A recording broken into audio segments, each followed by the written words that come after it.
नमस्कार किसान साथियों, एक बार फिर से स्वागत है आप सभी का आपके अपने YouTube channel agrotech and review में। किसान साथियों, लगभग सब दूर गेहूं की कटाई शुरू हो चुकी है और आ चुका है समय ग्रीष्मकालीन मूंग की बुआई का। तो किसान साथियों, हम जानेंगे मूंग की A to Z जानकारी इस वीडियो के माध्यम से, तो अंत तक वीडियो देखते रहें एवं चैनल को सब्सक्राइब कर लें ताकि किसान से संबंधित सूचनाओं से मैं आपको अवगत करा सकूँ।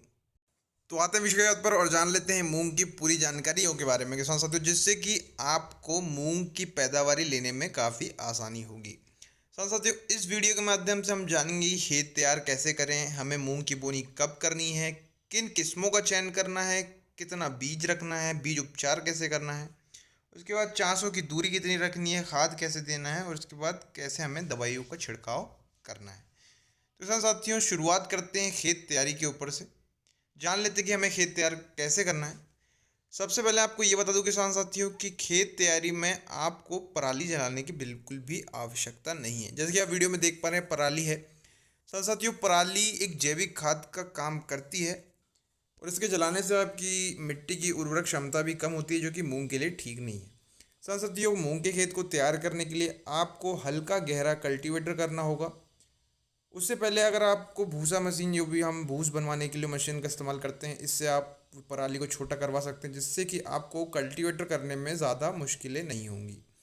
तो साथियों, हल्का कल्टीवेटर लगा के हमें रोटावेटर कर देना चाहिए, जिससे कि हमारी मिट्टी भुरभुरी हो जाती है और खेत हमारा जो है पूरा समतल हो जाता है। साथियों, हल्का गहरा कल्टीवेटर और उसके ऊपर से रोटावेटर मूंग की खेती के लिए, खेत तैयार करने के लिए पर्याप्त होता है।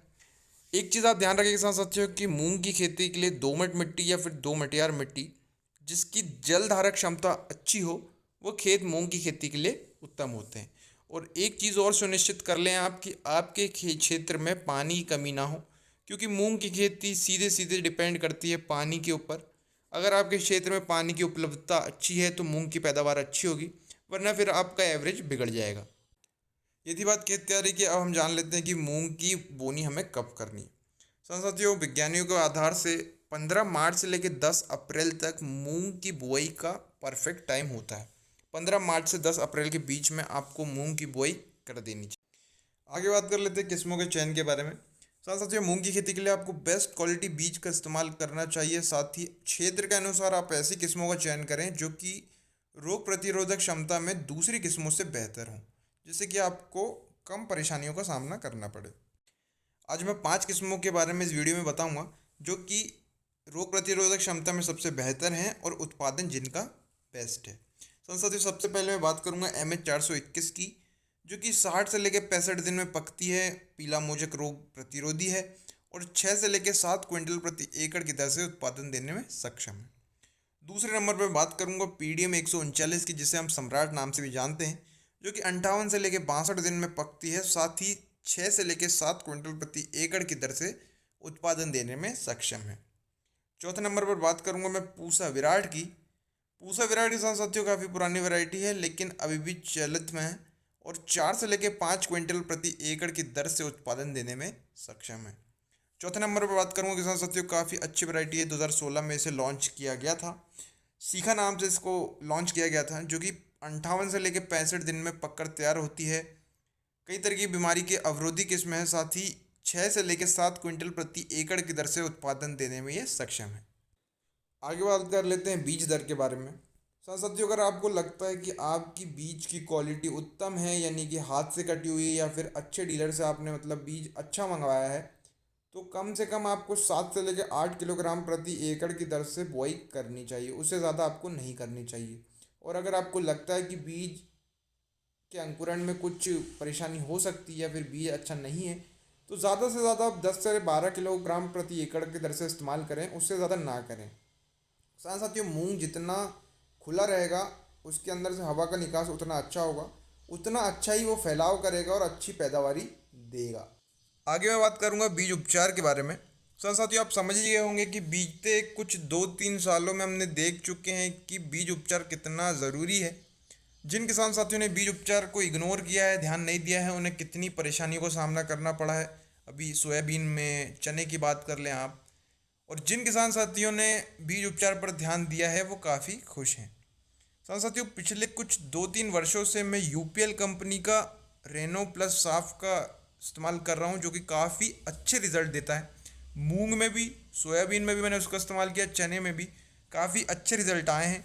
अब किसान साथियों, उनने यूपीएल वालों ने रेनो की जगह प्रोवेक्स का भी एक लॉन्च किया है, वो भी काफ़ी अच्छे रिजल्ट दे रहा है, जिसमें कि एक फंगीसाइड होता है और एक इंसेक्टिसाइड होता है। तो आप इन चीज़ों का इस्तेमाल करके देखें, आपको भी काफ़ी अच्छे रिजल्ट मिलेंगे।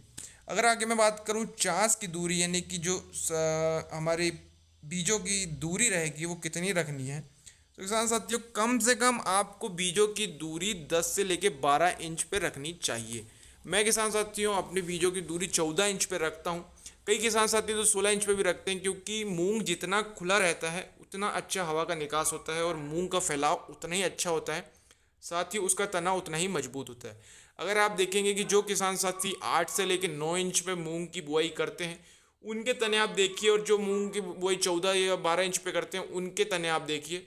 जो 12 इंच वाले तने रहेंगे वो काफ़ी मोटे और मजबूत फैलाव वाला पौधा रहेगा, और जो पौधे 9 से 8 इंच वाले रहेंगे वो काफ़ी पतले और सीधे सीधे रहेंगे, जिसमें कि फैलाव कुछ नहीं होता।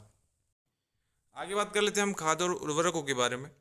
भारत में कई किसान साथी खाद को मूंग की बुआई के पहले दे देते हैं, वहीं कई किसान साथी मूंग के साथ ही सीडल में खाद की बुआई करते हैं। दोनों ही बढ़िया तरीके हैं, कोई ज़्यादा डिफरेंस है नहीं।